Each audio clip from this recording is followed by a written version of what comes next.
Bismillahirrahmanirrahim.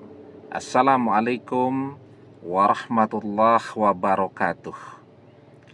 Bapak-bapak, ibu-ibu, mas-mas, mbak-mbak, khususnya adik-adikku sekalian yang dirahmati Allah dimanapun Anda berada. Kembali di IIP Channel bersama saya, IIP Wijayanto. Kali ini kita akan membahas tema 3 ciri-ciri sebenarnya mantan juga gak mau berpisah denganmu, ya.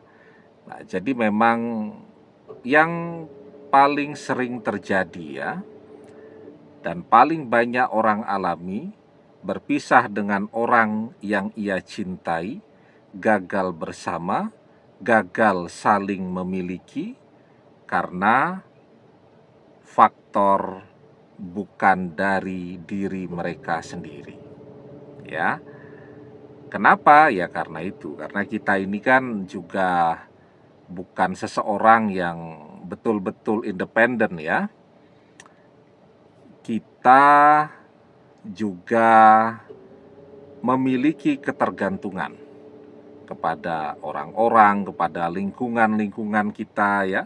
Baik itu lingkungan keluarga, lingkungan tempat bekerja, lingkungan tempat kita menimba ilmu, dan seterusnya, yang secara alami membuat kita memilih sesuatu lebih sering bukan untuk kebahagiaan kita, tetapi untuk membahagiakan mereka. Ya tidak.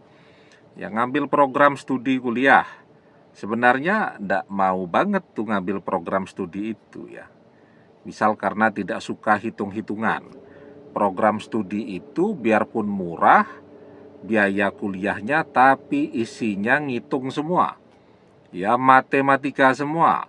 Ada fisikanya, pokoknya hitung-hitungan semua. Ya sementara misal selama SMA justru pelajaran matematika ya, pelajaran geometri, aritmatika, aljabar, kalkulus dan segala macamnya itu.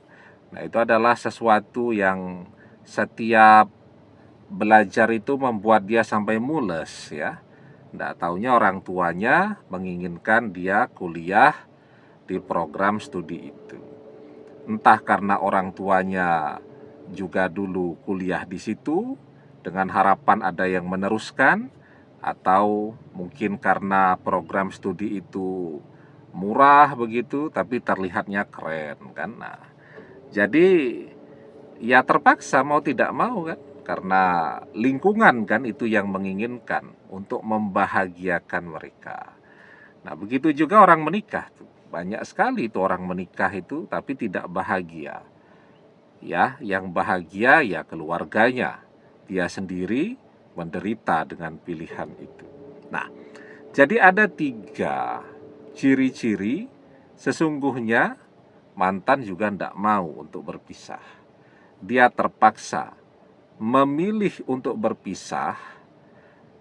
Dia terpaksa menyerah ketika dipisahkan dengan kita karena untuk membahagiakan orang-orang yang ada di sekelilingnya, circle dia.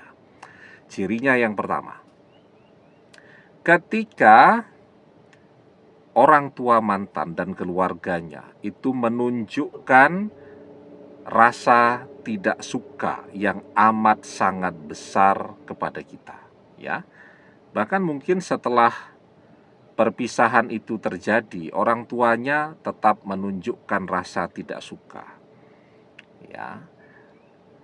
Misal kalau rumahnya deketan ya, sudah berpisah, tapi orang tuanya tetap tidak mau senyum, tidak mau menyapa, ya, dan seterusnya. Nah, jadi orang tuanya tuh yang tidak suka dengan kehadiran kita. Lah kalau orang tua kan dia punya power yang amat sangat besar ya untuk memaksakan kehendaknya kepada anak-anaknya. Kenapa begitu ya? Kan semua fasilitas dari dia. Kalau ndak mau nurut, nanti semua fasilitas dan sponsor di stop semua, repot kan. Diusir dari rumah, terus mau pindah kemana? Kecuali kalau memang sudah mandiri ya. Itu enaknya kalau orang sudah mandiri itu ya.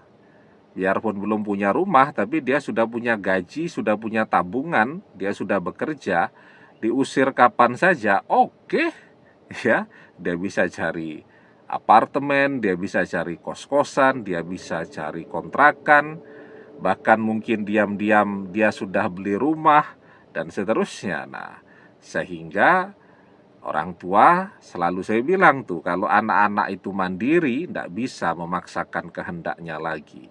Tetapi selama si anak tadi masih tergantung dengan berbagai fasilitas dari orang tua, ya sudah, dia tidak bisa memilih apa yang dia inginkan, ya. Pengaruh orang tuanya di dalam memilih itu tadi amat sangat besar. Nah, jadi kita melihat itu ada penolakan dan rasa tidak suka yang sangat besar dari orang tua mantan, dari budenya, dari adik-adiknya, bahkan tetangga-tetangganya, dan seterusnya.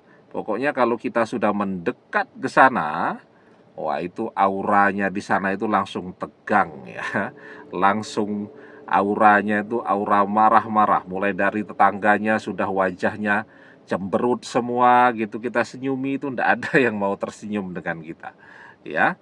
Kita numpang parkir disuruh pindah, suruh geser kendaraan ya, dan lain-lain. Nah, yang kedua, mantan ya, kalau curhat di media sosial itu nuansanya selalu tentang masa-masa ketika dia bahagia bersama kita.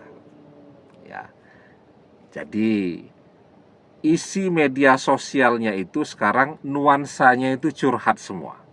Ada dia posting tentang kuliahnya, ada dia posting tentang sahabat-sahabatnya, tentang pekerjaannya, dan seterusnya. Tetapi lebih banyak lagi isi dari media sosialnya itu bernuansa curhat. Ya. Jadi ketika kita ngintip media sosialnya, karena kita yang menjalani, ya kita tahu ya apa yang ada di balik curhat mantan itu. Apa yang menjadi maksud tersembunyi di balik curhatnya mantan. Kita orang yang paling tahu. Ya.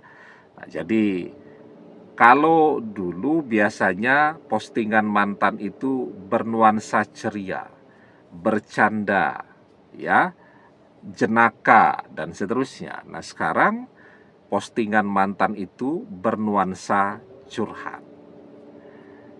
Kenapa begitu? Ya, apa yang dia posting itu sebenarnya menggambarkan suasana hatinya yang sesungguhnya, bahwa dia tidak bahagia dengan perpisahan itu, dan perpisahan itu sudah membuat dia menjadi sangat menderita, ya.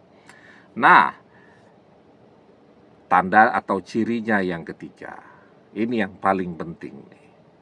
Tapi sebelum kita bahas yang ketiga, jangan lupa yang baru menemukan channel ini untuk memencet tombol subscribe dan menyalakan lonceng notifikasi agar Anda selalu mendapatkan pemberitahuan video-video terbaru dari channel kesayangan kita ini.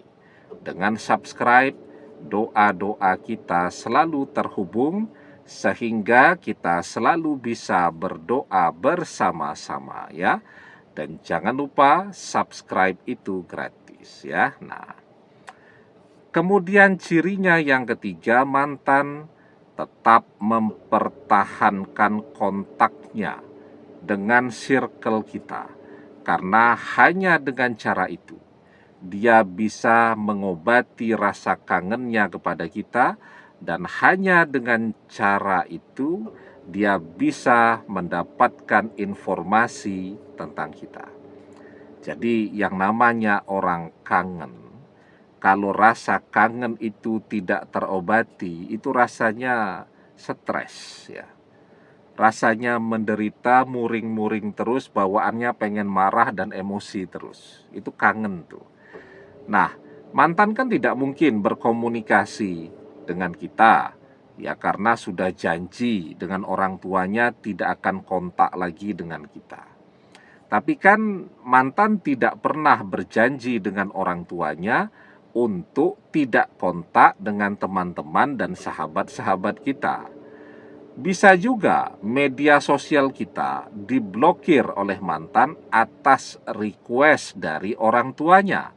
Tapi orang tuanya kan tidak pernah tahu kalau di media sosial mantan juga masih berteman dengan teman-teman dan sahabat-sahabat kita yang sekaligus ya juga bisa membantu kita untuk terus memata-matai mantan, sehingga kita tahu tadi, oh isi curhat mantan sekarang semuanya tentang kita, atau postingan mantan sekarang semuanya bernuansa curhat, kan gitu ya.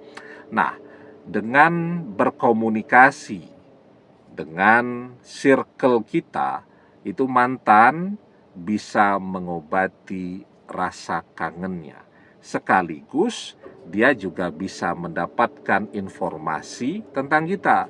Saat circle kita bilang, sahabat kita bilang ke dia, kalau saat ini kita juga masih sendiri, dia akan bahagia. Ketika sahabat-sahabat kita bilang ya bahwa perpisahan itu juga membuat kita jadi menderita dan seterusnya, nah dia bahagia. Artinya bukan bahagia karena melihat kita menderita ya, tetapi dia bahagia bahwa dengan penderitaan itu sama dengan yang dia rasakan. Penderitaan itu muncul karena kita dan dia sesungguhnya masih sama-sama saling mencintai. Ya, tetapi misal ketika sahabat-sahabat kita bilang sekarang ada nih yang sedang pendekatan dengan kita, dia akan cemburu, ya. Atau kita sedang mendekati seseorang, mulai dia jadi emosi sendiri, jadi malah tambah stres dan seterusnya. Tetapi poinnya bahwa ketika dia masih cinta, tidak pernah menginginkan terjadinya perpisahan itu, dia akan selalu mencari orang-orang yang bisa dia ajak bicara tentang kita. Dan itu kan adalah circle kita, orang-orang yang mengenal baik kita, ya, dan tentu saja tahu dengan perkembangan apapun yang terjadi dalam hidup kita. Man ahabba syai'an aksharu zikrihi. Barang siapa yang mencintai seseorang, pastilah ia akan selalu menyebut-nyebut orang yang ia cintai itu. Demikian, semoga bermanfaat. Wallahu a'lam bissawab, billahi taufik wal hidayah. Assalamualaikum warahmatullahi wabarakatuh.